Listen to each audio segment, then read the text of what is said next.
Saludos amigos de Puerto Rico, nos encontramos en una llamada por Skype con la comisionada residente Jennifer González. Saludos, comisionada. Buenas tardes a ti, Ayola. Comisionada, queríamos discutir con usted la determinación ayer del Tribunal de Apelaciones de Boston sobre el Seguro Social Suplementario. ¿Qué implica esto para las personas que viven en Puerto Rico y reciben seguro social? Lo primero es que esto es una decisión que podría crear un precedente, y esto sería que si el gobierno federal no impugna, ¿verdad?, no pide una apelación de esa determinación del Tribunal de Apelaciones de los Estados Unidos, significaría que automáticamente todas las más de 300,000 personas en Puerto Rico que reciben el Seguro Social podrían recibir los beneficios por incapacidad, específicamente cuando tú tienes menores con cáncer, perlesias cerebrales, esclerosis múltiple, síndrome de Down, que hoy Puerto Rico no cualifica para ninguno de los beneficios cuando estas personas, cuando estos matrimonios o familias están bajo los niveles de pobreza. Y para esos niveles de pobreza estamos hablando de unos topes de que pueden recibir en pareja de $1,100 mensuales.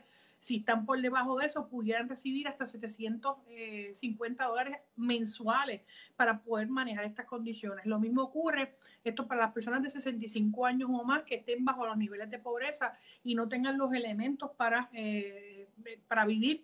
Así que el gobierno federal le da esto a todos los ciudadanos americanos, y históricamente se ha discriminado contra los territorios, y en este caso Puerto Rico. Y este caso específicamente lo que hace es que esta persona que vivía en Nueva York, que tenía sus 65 años o más, recibía estos beneficios, se muda para Puerto Rico y estando en Puerto Rico le quitan los beneficios.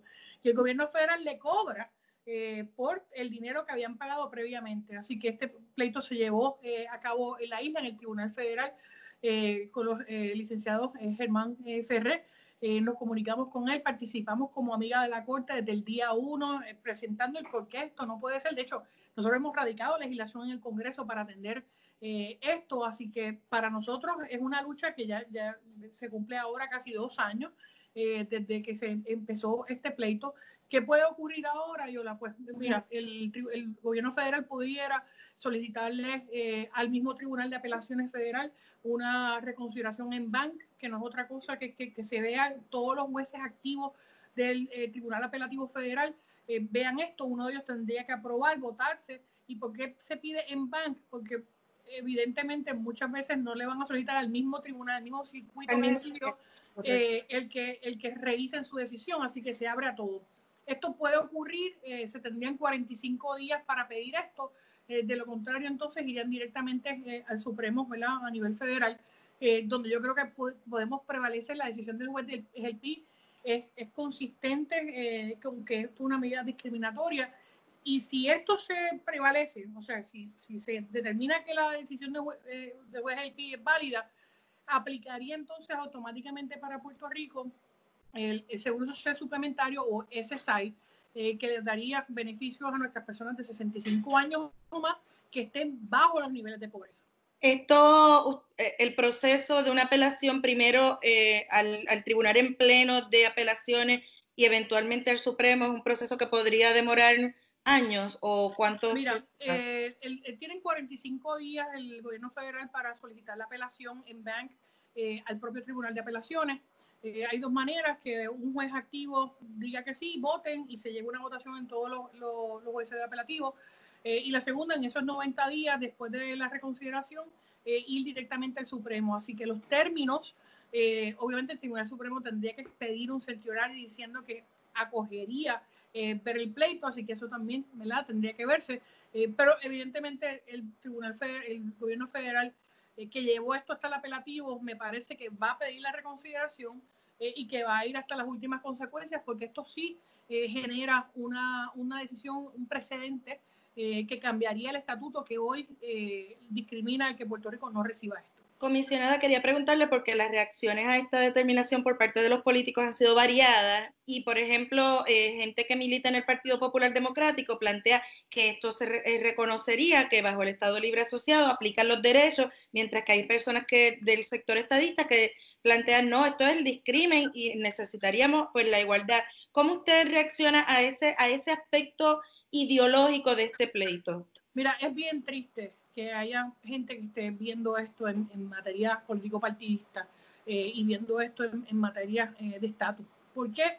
porque mientras más de 300.000 puertorriqueños no pueden recibir un derecho al que tienen y al que se paga, porque todos pagamos el seguro social cuando trabajamos y se le limita lo que Puerto Rico puede recibir exclusivamente a la porción de las personas ciegas, que son $77 mensuales lo que se reciben en Puerto Rico.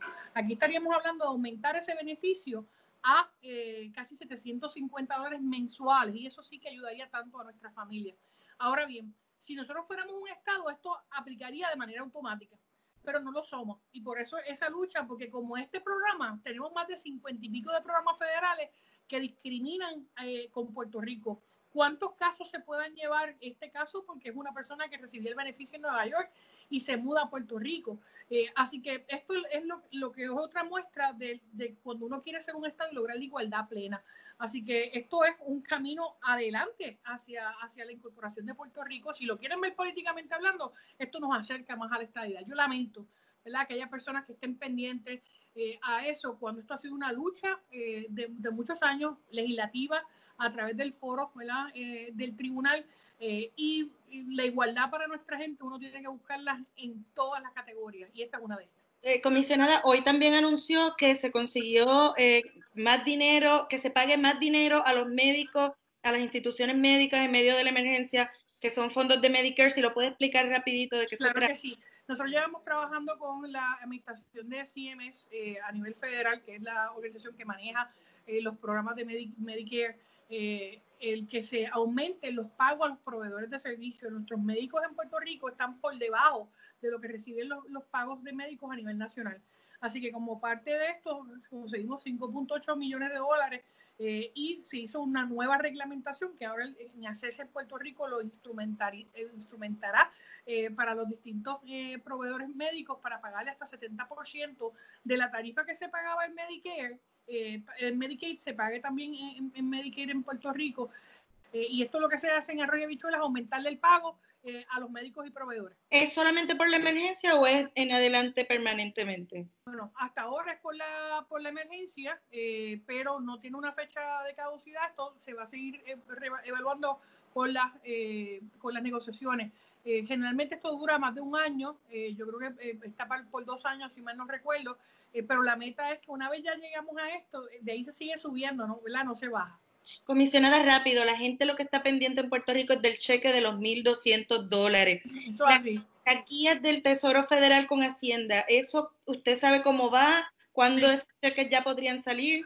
Ya el Departamento de Hacienda envió un borrador de acuerdo al Tesoro Federal, así que estamos en la espera de que el Tesoro Federal, ¿verdad?, remite y firme ese acuerdo.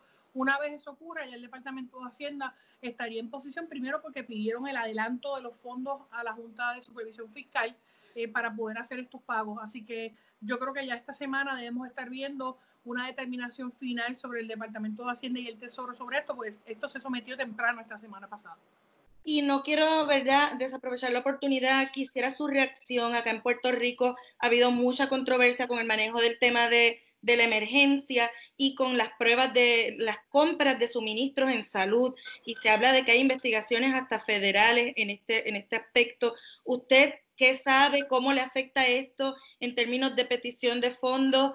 ¿Y qué le parece que cada vez que hay una emergencia tenemos un escándalo con manejo de suministros por parte de la administración? Una vergüenza. Esto es una vergüenza que hace mucho más difícil y más retante el nosotros conseguir más recursos, porque cada vez que tú estás pidiendo fondos para Medicaid, estás pidiendo fondos para salud o para cualquier cosa en Puerto Rico, tienes un escándalo que tienes que explicar qué pasó, por qué ocurrió, quiénes están envueltos.